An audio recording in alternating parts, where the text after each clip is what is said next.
सुप्रभात विद्यार्थी मित्रांनो. बृहन्मुंबई महानगरपालिकेच्या शिक्षण विभागाकडून आयोजित ऑनलाईन शिक्षण वर्गामध्ये तुम्हा सर्वांचं हार्दिक स्वागत. आपण इयत्ता 9वीच्या मराठी माध्यमातील प्रथम भाषा मराठीचं अध्यापन आणि अध्ययन करत आहोत. त्या प्रसंगी उपस्थित सर्वांचं हार्दिक स्वागत. मी श्री वैभव मोरेश्वर खंडागळे, सहाय्यक शिक्षक, मोतीलाल नगर मनपा माध्यमिक शाळा, गोरेगाव पश्चिम. तुम्हा सर्वांचं खूप मनापासून स्वागत. शुभ सकाळ. आणि सकाळची प्रसन्न सुरुवात आपण सुंदर अशा विचारांनी करूया. काय करू आता धरून या भीड, निशंक हे तोंड वाजविले. काय करू आता धरून या भीड, निशंक हे तोंड वाजविले. नवे जगी कोणी मुकियाचा जाण, सार्थक लाजोनी नवे हित. विद्यार्थी मित्रांनो, संत तुकारामांची जी अभंग गाथा आहे त्यातला हा सुंदर अभंग आहे. या अभंगाचा मतितार्थ असा आहे की ज्या ठिकाणी बोलण्याची गरज असते त्या ठिकाणी गप्प राहून आपल्याला चालत नाही, त्या ठिकाणी आपण बोलायलाच हवं. प्रत्येक ठिकाणी बोलणं गरजेचंच असतं असं नाही आहे, पण ज्या ठिकाणी गरज असते तिथे बोलणं निश्चितपणे जरुरीचं असतं. त्यामुळे निशंक हे तोंड वाजविले असं संत तुकाराम म्हणतात. संत तुकारामानंतर डॉक्टर बाबासाहेब आंबेडकरांनी सुद्धा नवे जगी कोणी मुक्की याचं जाणं या उक्तीचा वारंवार उल्लेख केलेला आहे. या सांगण्याचा माझा उद्देश तुम्हाला एवढाच आहे की जर आपण गप्प राहिलो तर आपल्याला जे सांगायचं आहे, ज्याविषयी आपल्याला माहिती द्यायची आहे ती कदाचित इतरांपर्यंत पोहोचू शकत नाही आणि त्यामुळे आपलं नुकसान होऊ शकतं. त्यामुळे बोलणं खूप गरजेचं आहे. आणि सध्या 21वे शतक चालू आहे. या ठिकाणी असं म्हटलं जातं आपल्या मराठीमध्ये की एखादा बोलणारा असेल ना तर बोलणाऱ्याचा कोळसा पण बाजारामध्ये विकला जातो. मात्र जर एखादा बोलणारा नसेल तर त्याचं सोनंही कोणी घेत नाही आहे. म्हणजेच जर तुमच्याकडे आहे जे तुम्हाला इतरांना द्यायचं आहे ते दाखवणं खूप गरजेचं असतं. आणि ते दाखवण्यासाठी ज्या ज्या वेगवेगळ्या युक्त्या मानव अनादी काळापासून उपयोगात आणत आलेल्या आहेत त्या आपल्या भारतीय संस्कृतीमध्ये 64 कला आहेत आणि त्या 64 कलांचा आपण नेहमीच वारंवार उपयोग करत आलेलो आहोत. पण मी जसा अगोदर उल्लेख केला त्याप्रमाणे हे 21वे शतक आहे, काहीतरी नवीन आहे. त्यामुळे निश्चितच या शतकाची ज्या काही महत्त्वाच्या आपल्याला देणगी मिळालेली आहे त्यातली एक महत्त्वाची देणगी म्हणजे 65वी कला. हो, तुमच्या स्क्रीनवर जे दिसते जाहिरात लेखन ही ती 65वी कला आहे, ज्याच्याद्वारे तुम्ही तुमचं उत्पादन, तुम्ही तुमची वस्तू, तुम्हाला जगाला जे द्यायचं आहे ते जगापर्यंत पोहोचवू शकता. आणि फक्त पोहोचवू शकता असं नाही म्हणणार मी, तर प्रभावीरित्या पोहोचवू शकता. इथे असं आहे की जे तुम्ही इतरांना जेव्हा द्याल तेव्हा ते देताना तुमच्याकडे काय आहे किंवा तुम्ही जे देणार आहात त्यामध्ये कोणती गुणवत्ता आहे हे लोकांना पटवून देणं गरजेचं असतं. यामध्ये हा जगाचा जो व्यवहार चालतो हा व्यवहार नेहमी 2 घटकांकडनं चालतो. एक म्हणजे उत्पादक किंवा विक्रेता आणि दुसरा म्हणजे ग्राहक. कोणीतरी देते आणि कोणीतरी घेते, हाच हा व्यवहार नेहमी चालू असतो. तर देताना ते अशा पद्धतीने द्यायला हवं की घेणाऱ्याचं मन व्हायला हवं ती गोष्ट घेण्यासाठी. आणि यासाठी जी युक्ती वापरावी लागते ती म्हणजे जाहिरात. आपण 9वीचा प्रथम भाषा मराठीचा अभ्यास बघत आहोत आणि याच्यामध्येच आपल्याला हा महत्त्वाचा भाग शिकायचा आहे ज्याचं नाव आहे जाहिरात लेखन. आपल्याला तुम्हाला माहितीच आहे प्रश्नपत्रिकेमध्ये एकूण 5 विभाग आहेत आणि 5 विभागातला जो 5वा विभाग आहे उपयोजित लेखनाचा, ज्याच्यामध्ये आपण पत्रलेखन, कथालेखन, निबंध लिहत असतो. त्यामधल्याच उपयोजित लेखनाचा हा एक भाग आहे जाहिरात लेखन. प्रश्न 5व्यामधला जो ब उपविभाग आहे त्याच्यामध्ये तुम्हाला परीक्षेत 5 गुणांसाठी हा प्रश्न विचारला जातो, जाहिरात लेखन. आपण जसं तास पुढे घेत आहोत तसं तुमच्या लक्षात येईल की जाहिरात लेखन म्हणजे नेमकं काय करायचं आहे किंवा याच्यावर कोणकोणत्या प्रकारचे प्रश्न येऊ शकतात आणि येऊ शकतात तर ते मला जमेल का. तर मला वाटतं मला जमेल का या प्रश्नाचं उत्तर संपूर्ण मराठीच्या प्रश्नपत्रिकेमध्ये हा जाहिरात लेखनाचा एक असा भाग आहे जे मला येईलच हा प्रत्येक विद्यार्थ्याला विश्वास असेल. आणि तो विश्वास या तासाद्वारे आपण मिळवण्याचा प्रयत्न करणार आहोत. आपण सर्व जाहिरात तयार करू शकतो, ती उत्तम करू शकतो आणि लोकांपर्यंत पोहोचवू शकतो, हे आपण आज पाहणार आहोत. पण नेमकं जाहिरात म्हणजे काय? मी म्हणतोय तुम्हाला की जाहिरात करायला हवी किंवा आजच्या युगामध्ये जाहिरात केली जाते. खरं तर आपला संबंध जाहिरातीचा सकाळी उठल्यापासून रात्री झोपेपर्यंत क्षणाक्षणाला येत असतो. जसं वारंवार उल्लेख करतो मी 21सावं शतक, 21सावे शतक. टीव्ही असो, रेडिओ असो, वर्तमानपत्र असो किंवा अगदी आपल्या हातातला हा मोबाईल असो, इंटरनेट असो. प्रत्येक ठिकाणी जाहिरात आपल्याला पाहायला मिळते. पण जाहिरात म्हणजे काय? तर जाहिरात या शब्दाचा जो अर्थ आपण बघितला, तर या अर्थामध्येच त्या जाहिरात म्हणजे नेमकं काय हे आपल्या लक्षात येतं. जाहिरातसाठी इंग्रजीमध्ये ॲडव्हर्टाइजमेंट हा शब्द आहे. ॲडव्हर्टाइजमेंट आपण शॉर्टकटमध्ये ज्याला ॲड म्हणतो. यातील ॲड या शब्दाचा अर्थ जर आपण बघितला तर त्याचा अर्थ होतो कडे. एखाद्या गोष्टीकडे त्याला अडे. ॲडला कडे म्हणतात.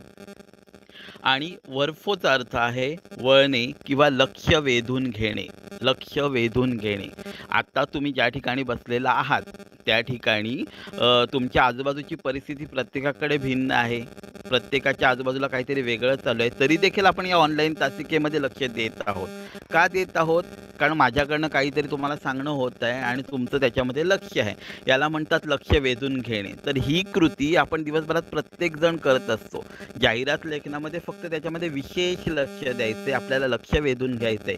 कशावर घ्यायचं आहे, कसं वेधून घ्यायचं आहे तेच तर आपल्याला शिकायचं आहे. लोकांचं लक्ष एखाद्या गोष्टीकडे वेधून घेते ती जाहिरात.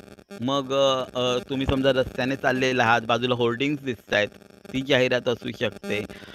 तुम्ही सकाळी पेपर्स घेतलात, त्या पेपरमध्ये जाहिरात असू शकते. तुम्ही टीव्ही लावला, टीव्हीमध्ये मध्ये-मध्ये जी ॲड येते जाहिरात, ती जाहिरात असू शकते. जाहिरात वेगवेगळ्या प्रकारची असू शकते. विविध क्षेत्रातील, वेगवेगळ्या क्षेत्रातील ज्या निर्मित वस्तू असतात, ज्या वस्तू तयार केलेल्या असतात लोकांनी, उत्पादनं जी असतात, त्याची ग्राहकाकडून मागणी निर्माण करणारी जाहिरात ही एक कला आहे. जसं मी अगोदर उल्लेख केला 65वी कला आहे. ही कला आहे. आणि कला आणि शास्त्र म्हणजे तुम्ही जसजसे मोठे व्हाल तसं हा फरक तुमच्या लक्षात येईल. कला आणि शास्त्र. कला आणि शास्त्र, शास्त्राचा जो ओघ असतो तो बऱ्याचदा बुद्धीकडे असतो आणि कलेचा जो ओघ असतो ना तो हृदयाकडे असते. कला ही आपल्याला आवडावीच लागते आणि ती आवडली तरच ती लोकांपर्यंत पोहोचते. म्हणजे तुम्ही म्हणा चित्रकला, संगीत कला, शिल्पकला या जशा कला असतात ना, जाहिरात कला ही तशीच आहे. ती लोकांना आवडावी ही अपेक्षा असते आणि ती कशी आवडावी त्यासाठी प्रयत्न करणं हे जाहिरात बनवणाऱ्याच्या हातात असतं. अर्थात आज आपल्या हातात आहे. आजचं युग संगणकाचं आहे, माहिती तंत्रज्ञानाचं आहे, आय टीचं आहे. इंटरनेट आणि मोबाईलची क्रांती झालेली असं बोललं तर काही वावगं होणार नाही आहे. म्हणजे रस्त्यावरच्या भिकाऱ्यापासनं देशाच्या सर्वोच्च पदावरील पंतप्रधानपर्यंत, राष्ट्रपती पदांपर्यंत आजकाल मोबाईल इतक्या प्रमाणात विराजमान झालेला आहे की त्यानेच आपला ताबा घेतलेला आहे की काय असं वाटतं. आणि मोबाईलच्या ओघाने मग इंटरनेट आलंच आणि इंटरनेट जिथे येतं आहे तिथे या शतकामध्ये जाहिरात देखील आलेला आहे. त्यामुळे या जाहिरात क्षेत्राची जी कक्षा आहे, जाहिरात कुठपर्यंत पोहोचले तर हे खूप विस्तृत आहे. जगातला असा कोणताच कानाकोपरा नाही आहे जिथे जाहिरात नाही आहे. कारण स्पर्धा होत चालली आणि प्रत्येकाला आपलं उत्पादन विकायचं आहे आणि जे उत्पादन विकायचं असतं तर ते उत्तमरित्या लोकांपर्यंत पोहोचण्यासाठी लोक जाहिरात करत असतात. कला, क्रीडा, शिक्षण, आरोग्य, व्यापार, दळणवळण, प्रसारमाध्यम, मनोरंजन आता ही सगळी क्षेत्र आहेत. कलेचं क्षेत्र असो, खेळाचं क्षेत्र असो, आपल्या शिक्षणाचं क्षेत्र असो किंवा आरोग्य, मेडिकलचं क्षेत्र असो, लोकांना व्यापार करायचा असो, ठिकठिकाणी जाणं असो किंवा टीव्ही असो, मोबाईल असो, रेडिओ असो, मनोरंजन असो, सगळ्या क्षेत्रामध्ये जाहिरातीला विशेष महत्त्व प्राप्त झालं आहे. म्हणूनच कदाचित या युगाला जाहिरातींचं युग असं देखील लोक म्हणतात आणि असं म्हटलं तर ते वावगं ठरणार नाही किंवा ते वेगळं ठरणार नाही आहे. आता ही जाहिरात परिणामकारक व्हायला हवी, ती लोकांपर्यंत पोहोचायला हवी. आपण जे उत्पादन विकणार आहोत ते लोकांनी घ्यायला हवं, यासाठी त्यामध्ये जी भाषा वापरली जाते ती भाषा खूप महत्त्वाची आहे. आता तुम्ही म्हणाल भाषा म्हणजे कोणती? मराठी, हिंदी, इंग्रजी का? तर हो, ही भाषा तर आहेच आहे. पण त्याही पलीकडे आपण भाषा म्हणजे जी भाषा आपण बोलतो, जी भाषा आपण लिहितो, जी भाषा आपल्याला समजते ती भाषा होय. आणि जाहिरात क्षेत्रात जी भाषा असते ना ती संवाद स्वरूपाची असते. संवाद म्हणजे आपण बोलतोय ते. आता मी तुमच्याशी बोलतोय त्यामुळे माझं म्हणणं कदाचित तुम्हाला समजतंय. पण जेव्हा जाहिरात आपण एखाद्या पेपरवरती तयार करतो आणि ती लोकांपर्यंत पोहोचवतो, तेव्हा लोकांनी ती वाचायची असते. आपण तिथे बोलत नसतो. आणि वाचताना आपला जो विचार आहे तो लोकांपर्यंत व्यवस्थित पोहोचायला हवा. त्यासाठी ती संवादरूपी भाषा खूप महत्त्वाची असते. कोणत्याही संवादाचं महत्त्वाचं माध्यम हे भाषा हे असतं. संवाद कोणाचाही असो, महत्त्वाचं माध्यम हे भाषा असतं आणि त्यामुळे जाहिरात लेखनामध्ये ही भाषा खूप महत्त्वाची ठरते. आपण काय बघतोय ते जाहिरात आपल्याला तयार करायची आहे. त्यामुळे त्यात जी भाषा वापरली जाते, त्यात जे शब्द वापरले जातात, त्यात जी वाक्य वापरली जातात, ती कशा पद्धतीने असायला हवी त्याचा आपण ओघवता एक आलेख पाहत आहोत. बघा जाहिरातींची भाषा कशी असावी? आकर्षक मजकूर असावा. मजकूर म्हणजे लिखाण. त्यातलं जे लिहिलेलं आहे, आपण जे लिहिणार आहोत ते आकर्षक असावं. आकर्षक कधी असतं? जेव्हा ते लोकांना आवडतं. लोकांचं लक्ष त्याकडे वेधलं जातं. तसं असावं. आपली जी भाषा आपण जी लिहिणार आहोत ती साधी, सोपी, सरळ, आकर्षक, स्पष्ट आणि ओघवती असावी. साधी, सोपी, लोकांना समजणारी असावी. आपण जी जाहिरात तयार करणार आहोत ती लोकांना समजलीच नाही, तर आपण जे उत्पादन विकणार आहोत, ज्याची आपण जाहिरात करतोय, ते उत्पादन लोकं कशा पद्धतीने घेऊ शकतील? त्यामुळे ती भाषा साधी, सोपी, सरळ असावी, स्पष्ट असावी. तुम्हाला जे म्हणायचंय ते त्यामध्ये स्पष्टरित्या म्हटलेलं असावं. भाषा ओघवती असावी, त्याला एक फ्लो असावा. कशानंतर काय येणार आहे, कोणत्या वाक्यानंतर कोणतं वाक्य येणार आहे, हे तुमचं क्लिअर असावं. बुद्धीला फारसा ताण न देणारी असावी. बुद्धीला फारसा ताण न देणारी म्हणजे जो वाचक वर्ग आहे, जे वाचणारे आहेत त्यांना खूप विचार करायला लावणारी अशी, अर्थ समजायला कठीण असणारी अशी ती नसावी. साधी सोपी असावी. ग्राहकांच्या मनात, ग्राहक म्हणजे कोण? तर उत्पादन जो विकत घेणारा व्यक्ती आहे तो, त्याच्यात एक प्रकारची विश्वासार्हता निर्माण करणारी असावी. लोकांना विश्वास वाटायला हवा ही जाहिरात बघितल्यानंतर की हे प्रॉडक्ट खूप चांगलं आहे, हे उत्पादन खूप चांगलं आहे आणि आपल्याला उपयोगाचं आहे. शब्दांचा गैरवापर न केलेली. शब्दांचा वापर आणि गैरवापर दोन्ही प्रकारे करता येतो. तर आपल्याला जे योग्य आहे किंवा आपल्याला जे उत्पादनाविषयी सांगायचं आहे तेवढं मोजकं जर आपण टाकलं तर ते लोकांपर्यंत व्यवस्थित पोहोचू शकतं. लोकभावनांची जोड आणि जाण असणारी. जाहिरातींच्या बाबतीत मी निश्चितपणे तुम्हाला म्हणू शकेन की आता स्पेशली जेव्हा टी व्हीवरच्या जाहिराती असतात, काही काही जाहिराती या अक्षरशः जेव्हा लोकांपर्यंत पोहोचतात तेव्हा त्यावर वादंग निर्माण होऊन जाहिराती मागे घेण्याची देखील पाळी ही उत्पादकांवर आलेली आहे.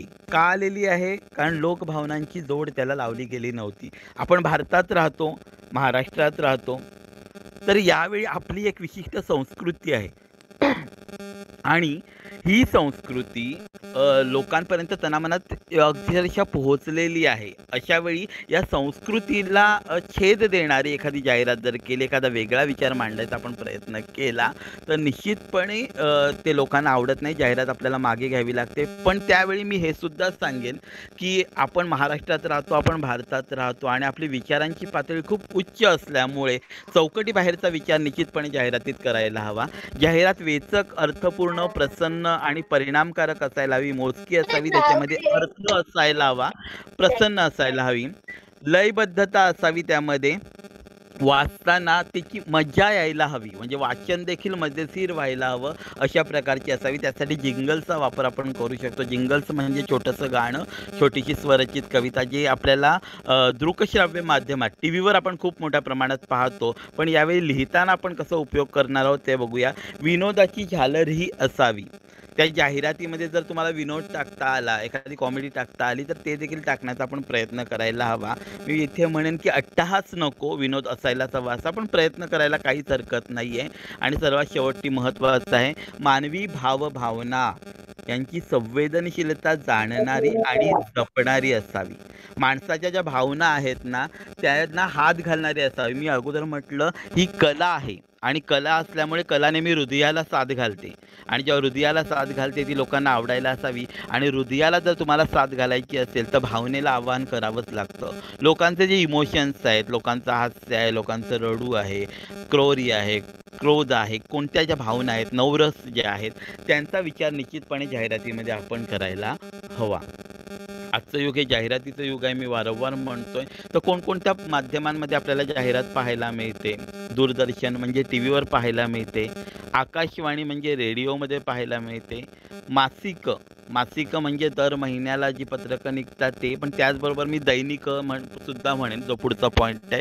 वृत्तपत्र, वर्तमानपत्र जी आहे त्यामध्ये देखील जाहिरात मिळते. चित्रपटांमध्ये तुम्हाला जाहिरात पाहायला मिळते. म्हणजे आपल्याला जेव्हा आपण एखादा सिनेमा पाहत असतो त्याच्या मध्ये मध्ये जाहिराती येतात, हा एक भाग झालाच. पण चित्रपट चालू असताना चित्रपटामधले जे कलाकार असतात ते कोणत्या प्रकारच्या वस्तू वापरतात, म्हणजे त्यामध्ये चहा असू शकेल किंवा दागिने असू शकतील, तर त्यांची देखील जाहिरात केली जाते. आणि सर्वात महत्त्वाचं क्षेत्र म्हणजे इंटरनेट. इंटरनेटवर क्षणाक्षणाला तुम्हाला जाहिरात पाहायला मिळते. का पाहायला मिळते? कारण इंटरनेटची जी कक्षा आहे, इंटरनेटची जी मर्यादा आहे ती खूप विस्तृत आहे आणि तुमच्याकडे खूप सारे ऑप्शन्स आहेत आणि एवढ्या सगळ्या ऑप्शन्सपैकी, एवढ्या सगळ्या पर्यायांपैकी तुम्हाला नेमकं एकाच ठिकाणी स्थिर ठेवायचं आहे आणि ते स्थिर ठेवण्यासाठी तुम्हाला उत्तमोत्तम जाहिरात करावीच लागणार आहे. त्यामुळे खरं तर ही 5-6 क्षेत्र तिथे दाखवलेली आहेत, ज्यामध्ये जाहिरात मिळते. पण मला विचाराल तर जगातलं असं कोणतं क्षेत्र नाहीये, की जिथे जाहिरात नाहीये. म्हणजे अगदी तान्हं बाळ जेव्हा रडत असतं, तेव्हा देखील त्याला काहीतरी पाहिजे असतं, त्याला लक्ष वेधून घ्यायचं असतं आणि आपल्या जाहिरातीचा देखील तर उद्देश तोच असतो ना, लक्ष वेधून घेणं, चित्त वेधून घेणं आणि आपण प्रत्येकजणच इतरांचं लक्ष वेधून घेण्याचा प्रयत्न करत असतो. ती मानवी प्रवृत्ती आहे. त्यामुळे जाहिरात हा आता आपल्या जीवनाचा अविभाज्य भाग झालेला आहे. फक्त आतापर्यंत आपल्याला त्याविषयी जाणीव नव्हती. आता जाणीवपूर्वक आपण त्याचा विचार करणार आहोत. जाहिरात म्हणजे काय? तर जाहिरात म्हणजे वस्तूंची मागणी निर्माण करण्याची कला. वस्तू कोणत्या? तर वस्तू आपण ज्या वापरतो त्या कोणत्याही असू शकतील. म्हणजे साबण, टूथपेस्ट, घरातले मीठ, मसाले किंवा इलेक्ट्रॉनिक वस्तू, टीव्ही, फ्रिज, कोणतीही वस्तू घ्या. ही वस्तू जेव्हा एखाद्या कंपनीमध्ये तयार केली जाते, जेव्हा मालक तयार करतो, तेव्हा ती लोकांपर्यंत पोहोचवतो आणि लोकांपर्यंत पोहोचवल्यानंतर लोकांना ती कळणं गरजेचं असतं, की अशी-अशी वस्तू बाजारात आलेली आहे. आणि हे जे कळणं असतं ना, तेच जाहिरातीच्या माध्यमातून होत असतं. तर त्या जाहिरातीमध्ये काय-काय यायला हवं? आपण जेव्हा जाहिरात तयार करतोय, तेव्हा त्या जाहिरातीमध्ये काय-काय यायला हवं? त्यामध्ये मथळा यायला हवा आणि उपमथळा यायला हवा. मथळा म्हणजे शीर्षक. आपण जाहिरात कसली करणार आहोत, ते रित्या तिथे सांगायला हवं आणि त्या जाहिरातीविषयी जेव्हा त्या उत्पादनाविषयी विशेष माहिती काय असेल, तर ती उपमथळ्यामध्ये येते. बघा, आपण जाहिरातीचे घटक बघतोय. जाहिरात तयार करताना कोणकोणत्या बाबी लक्षात घ्यायला पाहिजेत ते बघतोय. तर सगळ्यात अगोदर आपण जाहिरात ज्याची करणार आहोत, ते नाव तर तिथे येणं गरजेचं आहे. समजा आपण एखाद्या दुकानाची जाहिरात करतोय. गायत्री किराणा दुकान. आता याच्यामध्ये ते दुकानाचं नाव येणं गरजेचं आहे, कारण आपण त्याची जाहिरात करतोय. उपमथळा म्हणजे आपण ज्याचं उत्पादनाची जी जाहिरात तयार करणार आहोत, आपण जे शीर्षक दिलेलं आहे, आपण जे मथळा दिलेला आहे, त्या मथळ्याविषयी विशेष माहिती जर असेल तर द्यायची आहे, नसेल तर दिलीच पाहिजे अशातलाही काही भाग नाहीये. त्यानंतर आहे तपशील. तपशील म्हणजे त्याच्यामध्ये कोणकोणत्या वस्तू आहेत, कोणकोणती वैशिष्ट्ये आहेत, हे त्यामध्ये यायला हवं. कंपनीची मुद्रा येणं गरजेचं. मुद्रा म्हणजे लोगो किंवा चिन्ह असतं. कोणतीही घ्या, म्हणजे आता तुमच्या घरातल्या इलेक्ट्रॉनिकच्या वस्तू घ्या बघा, LG बघा, BPL बघा, त्यांचं एक चिन्ह असतं. सोनी बघा, पॅनासॉनिक बघा, त्याचं एक चिन्ह असतं. किंवा मग आपण टूथपेस्ट जे वापरतो, कोलगेट घ्या, क्लोजअप घ्या, त्यांचं एक चिन्ह असतं. त्याला मुद्रा म्हणतात, कंपनीची मुद्रा. ती त्यावर येणं गरजेचं असतं. त्या कंपनीचं नाव येणं गरजेचं असतं. कंपनीचा पत्ता येणं गरजेचं असतं. ज्या ठिकाणी तुम्हाला उत्पादन तुमचं लोकांपर्यंत पोहोचवायचं आहे, ते पत्ता येणं गरजेचं असतं. या पत्त्यामध्येच अजून तुम्हाला संपर्क, म्हणजे संपर्कासाठी तुम्हाला मोबाईल क्रमांक, भ्रमणध्वनी क्रमांक द्यायचा आहे आणि त्याच्याही पलीकडे जाऊन शेवटी तुम्हाला ईमेल ID सुद्धा द्यायचा आहे. तर जाहिरातीचा मुख्य हेतू काय असतो? तर जाहिरातीचा मुख्य हेतू असतो लोकांच्या मनात एखाद्या वस्तूविषयी आवड निर्माण करणे. जेव्हा उत्पादक वस्तू तयार करतो, तेव्हा लोकांना त्याविषयी माहितीच नसते आणि जोपर्यंत माहिती नसते तोपर्यंत ते आवडू कसं शकणार? मग लोकांना त्या वस्तूची माहिती होणं गरजेचं आहे आणि माहिती झाल्यानंतर त्यांची आवड निर्माण होणं खूप गरजेचं आहे. आणि त्यासाठी आपण काय-काय करू शकतो त्याच्यामध्ये? तर आपण जो जाहिरातीचा मथळा देणार आहोत, जे मी शीर्षक म्हटलं, त्यासोबतच त्या मथळ्यामध्ये अजून काय-काय टाकू शकतो? सुभाषित टाकू शकतो. सुभाषित म्हणजे सुविचार टाकू शकतो, चांगले विचार टाकू शकतो, उखाणा टाकू शकतो. उखाणा म्हणजे लग्नात ज्या पद्धतीने नवरा-नवरी, वधू आणि वर ज्याप्रमाणे नावं घेतात उखाणे, त्या पद्धतीचा एखादा उखाणा कॉमेडी अँगलने, विनोदी अँगलने तुम्ही टाकू शकता. किंवा आपली स्वरचित कविता आपण तयार करतो. आपण 25 निकषांमध्ये शिकत आहोत स्वरचित कविता. त्यामधल्या 2 ओळी, त्यामधली 1 ओळ, त्यामधल्या 4 ओळी देखील आपण टाकू शकतो. एखादं संत वचन किंवा तशा प्रकारची रचना देखील आपण टाकू शकतो. संत वचन म्हणजे जसं आपण सुरुवातीला विचारांचे मोतीमध्ये बघितलं संत तुकारामांची गाथा, तसे संत जे आहेत त्या संतांचा एखादा अभंग छोटासा, छोटीशी ओवी, छोटंसं वचन, छोटीशी रचना हे देखील आपण त्यामध्ये टाकू शकतो. विद्यार्थी मित्रांनो, हे मी म्हणतोय आपण टाकण्याचा प्रयत्न देखील करणार आहोत. पण त्याचबरोबर आपला उद्देश हा देखील असणार आहे की आपल्याला याच्यामध्ये जास्तीत जास्त गुण मिळायला हवेत. आणि त्यासाठी हे जर जाहिरातीचा मथळ आहे ना, याच्यामध्ये आपण काय लिहिणार आहोत ते खूप महत्त्वाचं आहे. जर तुम्ही सुभाषित लिहिताय, तुम्ही उखाणे लिहिताय, तुम्ही संतवचन लिहिताय, तर निश्चितपणे तुम्ही अभ्यासू विद्यार्थी आहात असा परीक्षकांचा समज होतो आणि निश्चितपणे थोडेसे गुण आपल्याला जास्त मिळू शकतात. त्यासाठी वाचन असणं खूप गरजेचं आहे. डोळे आणि कान उघडे ठेवणं खूप गरजेचं आहे. कारण आजूबाजूला आपल्याला खूप सारे चांगले सुविचार, सुवचनं पाहायला मिळतात. पण त्याचा वापर आपण आपल्या उत्तरपत्रिकेमध्ये करत नाहीत. जाहिरात लेखन हा एक असा भाग आहे ज्याच्यामध्ये तुमच्या क्रिएटिव्हिटीला, तुमच्या सृजनशीलतेला खूप महत्त्व आहे. सृजनशीलता म्हणजे नाविन्य निर्मिती.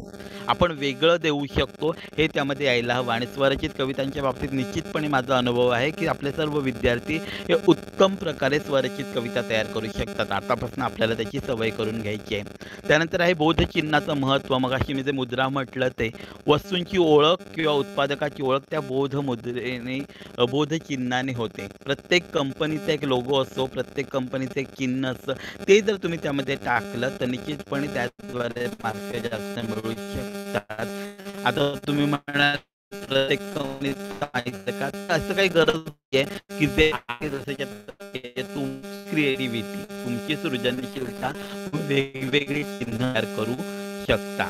जाहिरातींची आकर्षकता सुरुवातीला आपण ज्याचा उल्लेख केला होता की जाहिरात आकर्षक असायला हवी, लोकांना ती आवडायला हवी.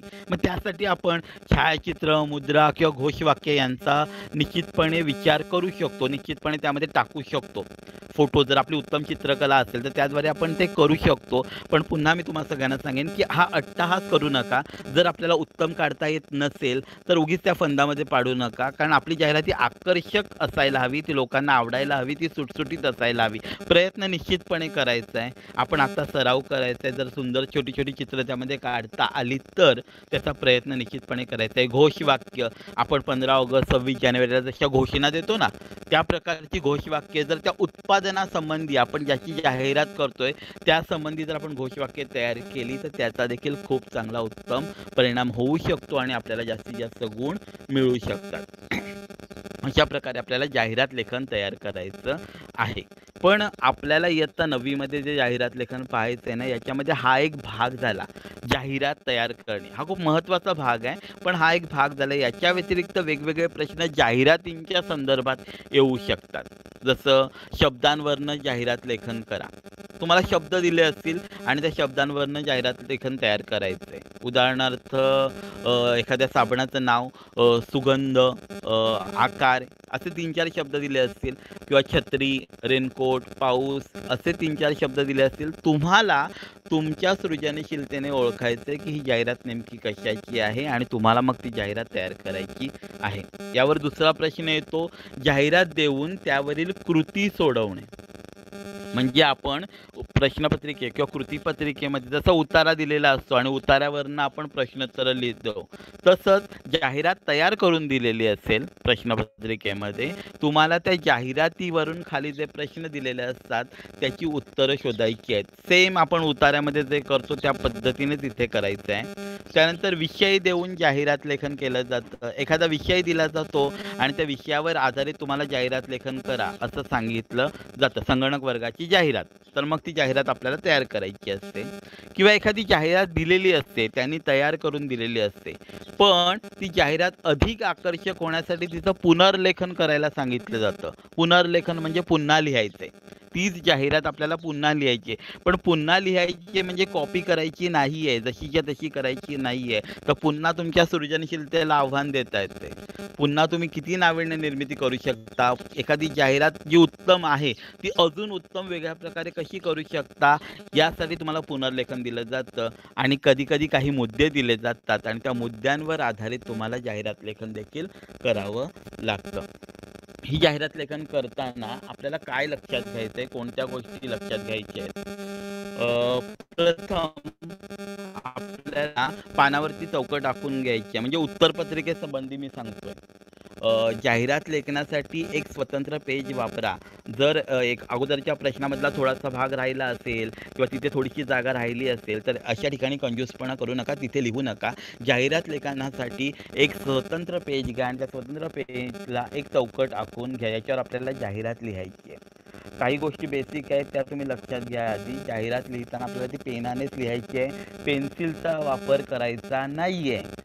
पेन देखील आपण जो एक पेन वापरणार आहोत त्या एका पेनचाच वापर करायचा आहे. म्हणजे जर आपण उत्तरपत्रिका निळ्या पेनने लिहत आहोत तर निळ्या पेननेच आपल्याला जाहिरात लेखन करायचे.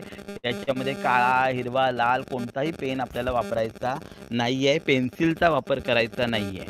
आता सुरुवातीला थोड्याच काळापूर्वी वेळापूर्वी तुम्हाला म्हटलं होतं की छायाचित्र काढण्याचा प्रयत्न करायचा आहे किंवा करता आला तर बघायचं किंवा मुद्रा काढायची. अशा वेळी मुलांना वाटतं की आपण ते पेन्सिलने करावं का, तर नाही, ते देखील आपल्याला पेन्सिलने करायचं नाही आहे. फक्त एकाच पेनचा वापर करायचा आहे. अगोदर जे मी तुम्हाला म्हटलं होतं मथळा, उपमथळा, त्या पद्धतीने जाहिरातीचे जे मुख्य घटक आहेत जे जाहिरातीमध्ये यायलाच हवेत असे म्हणजे शीर्षक, उपशीर्षक, त्याची वैशिष्ट्य म्हणजे गुण, तुम्ही जे उत्पादन देताय त्याचे कोणते गुण आहेत ते पाहणं गरजेचं असतं.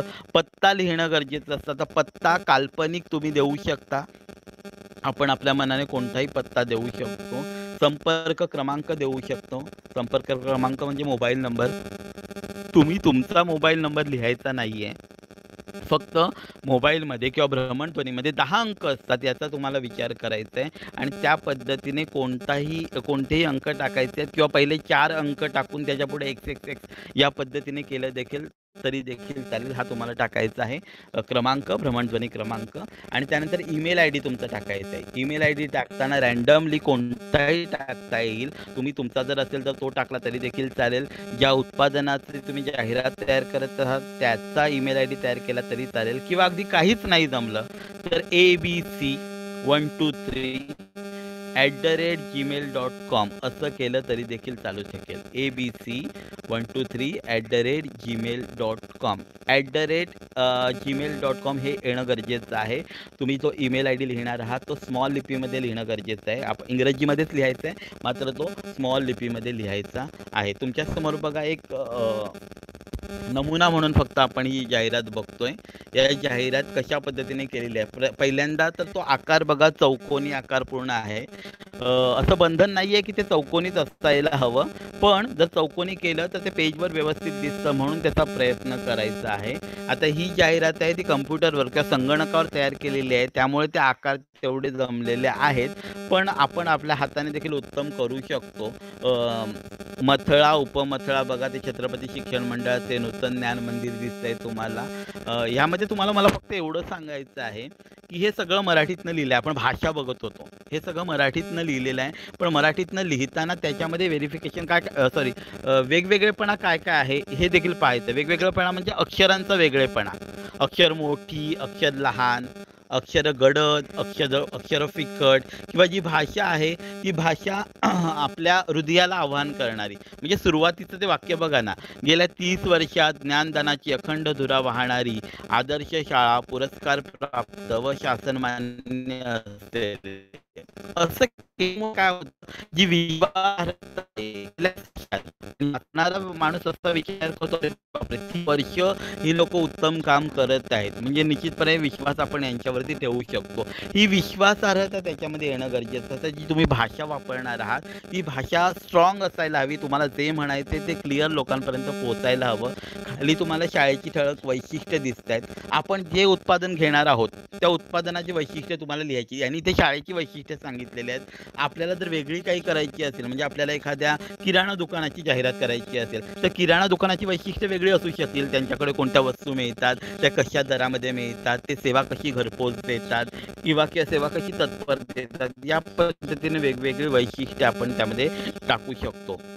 एखादी जिंगल्स टाकण्याचा प्रयत्न करायचा आहे. जिंगल्स हा शब्द कदाचित आपल्यासाठी नवीन असेल, पण आपण जेव्हा जाहिराती पाहतो टीव्हीवरच्या जाहिराती जेव्हा पाहतो तेव्हा त्याच्यामध्ये बघा एक छोटीशी जाहिरात असते. जाहिरातीमध्ये एक छोटीशी ओळ असते, एखादं छोटंसं गाणं असतं. त्या गाण्याला इंग्रजीमध्ये जिंगल्स असं म्हणतात.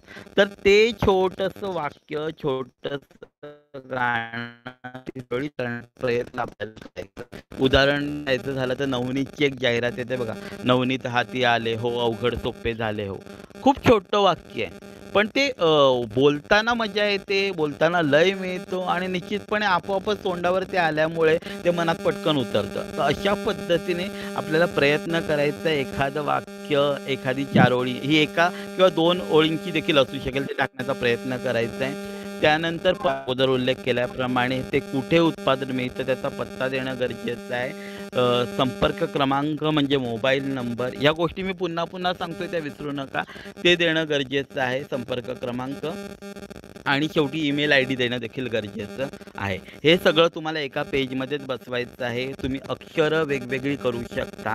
म्हणजे आपल्या अक्षराची लिहिण्याची एक पद्धत सारखीच असते, पण त्याच्यामध्ये थोडीशी अक्षरांची उंची किंवा अक्षरांची जाडी वेगळं करून आपल्याला उत्तम जाहिरात तयार करता येऊ शकते. जर आपण सराव केला तर निश्चितपणे आपल्याला ते मिळू शकतं. आता ही पेपरमध्ये आलेली एका नाटकाची जाहिरात आहे. अगेन मी पुन्हा म्हणतोय ते मराठीतलंच आहे.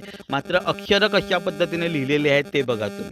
अशा पद्धतीने तुम्हाला जाहिरात उत्तम करता येऊ शकते. आता याच्यामध्ये छायाचित्र नाही आहेत वेगळी किंवा कोणती मुद्रा तुम्हाला पाहायला मिळत नाहीये. पण जे लिखाण केलं आहे ना, पटकन लक्ष ढाई अक्षर प्रेम के या नाटकाच्या नावावरती जातं. खरं तर त्याच्यावरती खूप लिहिलेलं आहे.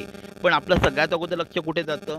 तर त्या नाटकाच्या नावावरती. का? कारण ते बोल्ड केलेलं आहे, ते गडद केलेलं आहे, ते मोठं केलेलं आहे. आपण आपलं शीर्षक, आपण आपला मथळा अशा पद्धतीने वेगळा करू शकतो, मोठा करू शकतो. पण बोल्ड करायचं आहे म्हणजे म्हणून खूप गिरवायचं आहे आणि ते दिसायला मग खूप विचित्र दिसतं, त्या पद्धतीने करायचं नाही आहे. तर सुटसुटीतपणा, आकर्षकपणा या आपल्या नेहमीच्या ज्या अटी आहेत त्या मात्र निश्चितपणे आपण तशाच ठेवायच्या आहेत. आता ही छोटीशी जाहिरात करण्याचा प्रयत्न केला आहे बघा. म्हणजे आपण साध्या पद्धतीने कशा लिहू शकतो ते. आपले जे वर्ग चालू आहेत सध्या, ऑनलाईन वर्ग जे चालू आहेत त्यांची आपण जाहिरात कशी करू करू शकतो बघा. त्याच्यामध्ये मथळा, उपमथळा त्याची माहिती येते. मध्ये वैशिष्ट्य तुम्हाला पाहायला मिळतात. आता मी तिथे वैशिष्ट्य असं लिहिलेलं नाही आहे. पण ते पॉइंट दिल्यामुळे आपोआप कळतं की त्याची वैशिष्ट्ये आहेत. आपण आपल्या मनाने कोणतीही वैशिष्ट्ये त्यामध्ये टाकू शकतो आणि शेवटी आपण पत्ता देऊ शकतो की ईमेल पत्ता. जो मगाशी मी तुम्हाला ईमेल पत्ता सांगितला, फक्त बोलून सांगितला पण तो पाहायला मिळाला नव्हता. तर याच्यामध्ये बघा सगळ्यात शेवटी तुम्हाला दिसतंय abc123@gmail.com या पद्धतीने टाकू शकतो. आता यामधलं जे abc123 आहे ना, त्या ठिकाणी तुम्ही तुमच्या पद्धतीने कोणतंही नाव टाकू शकता. ईमेल पत्ता हा तुम्ही तुमच्या मनाने कशाही प्रकारे तयार करू शकता. त्याच्यावर कोणत्याही प्रकारचं ऑब्जेक्शन नसतं. मात्र निश्चितपणे लक्षात ठेवा की ते सगळं स्मॉल लिपीमध्ये आहे, छोट्या लिपीमध्ये आहे. त्या पद्धतीने लिहायचं आहे. वरती जो अधिक माहितीसाठी संपर्क दिलेला आहे त्याच्यामध्ये बघा 9890 हा नंबर मी टाकलेला आहे, पण त्याच्यानंतर हॅश हॅश हॅश हॅश म्हणजे किंवा तुम्ही स्टार स्टार स्टार या पद्धतीने केलं देखील तरी देखील चालू शकेल. नंबर टाकू नका. आपण उत्तरपत्रिकेमध्ये कधीही मोबाईल नंबर स्वतःचा किंवा इतरांचा टाकत नाही, त्यामुळे टाकू नका. कदाचित त्याचा वाईट परिणामही होऊ शकतो. त्यामुळे मी हे 10वीसाठी देखील म्हणतोय. त्यामुळे लक्षात ठेवायचं आहे की आपल्याला जो मोबाईल नंबर टाकायचा आहे तो अशाच पद्धतीने टाकायचा आहे. तो टाकताना मात्र किती अंकी टाकतोय त्याचा विचार आपण करायचा आहे. तो 10 अंकी टाकण्याचा प्रयत्न करायचा आहे.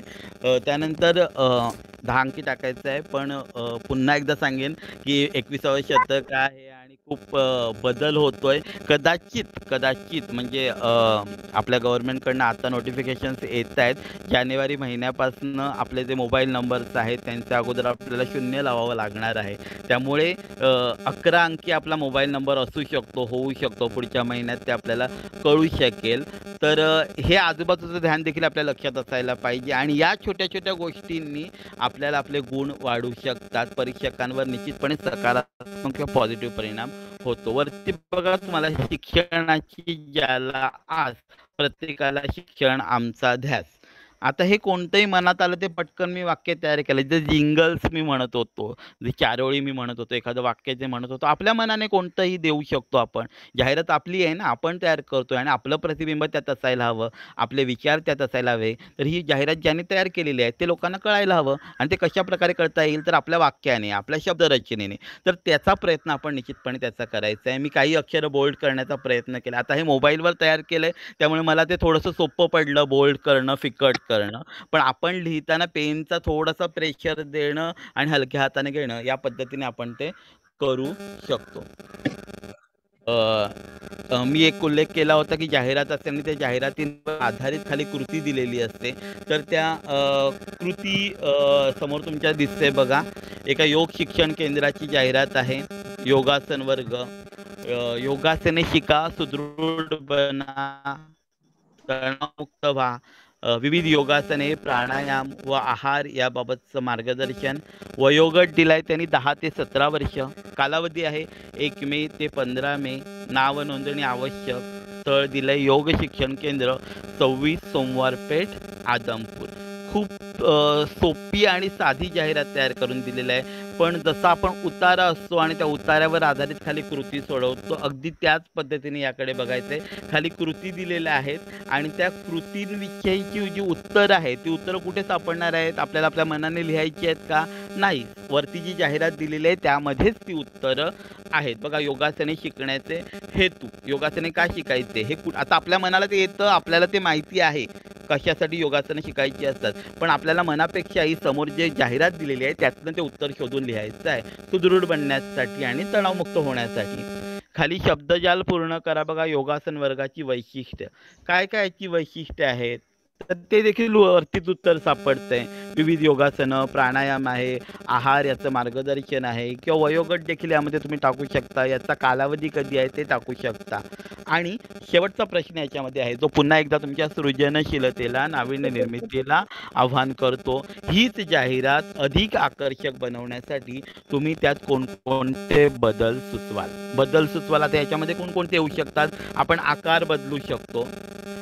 त्यानंतर अक्षरांची साईज किंवा अक्षरांचा आकार, अक्षरांचा प्रकार देखील बदलू शकतो. म्हणजे कधी-कधी अक्षरांच्या ज्या रेषा असतात, शिरोरेषा असतात, त्याच्यामध्ये आपल्याला वेगवेगळेपणा करता येऊ शकतो. तिरप्या देता येऊ शकतात, सरळ देता येऊ शकतात किंवा वक्रही आपल्याला करता येऊ शकतात. इथे काही मुलांना हा प्रश्न पडला असेल, की सर तुम्ही म्हटलं होतं, की एकाच पेनने जाहिरात आपल्याला तयार करायची आहे. पण इथे मात्र जाहिरात त्याने वेगवेगळ्या रंगाने केलेली आहे. तर ही संगणकावरती केलेली जाहिरात असल्यामुळे आणि त्यांनी तयार करून दिलेली असल्यामुळे ह्या पद्धतीने आलेली आहे. आपल्याला तयार करताना मात्र एकाच पेनने करायची हे लक्षात ठेवायचं आहे.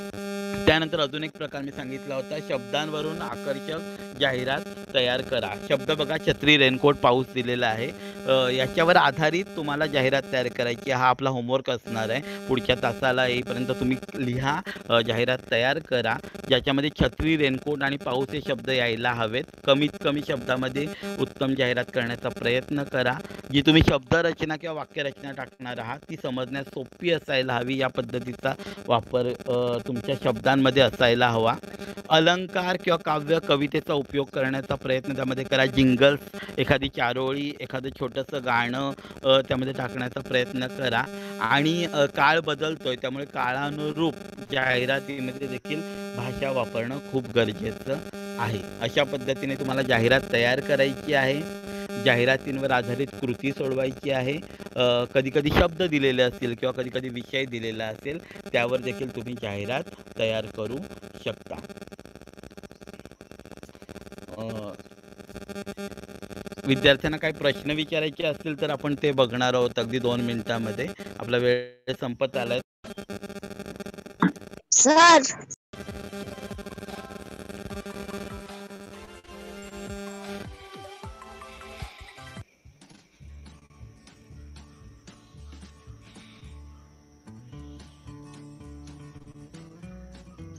आता जाऊ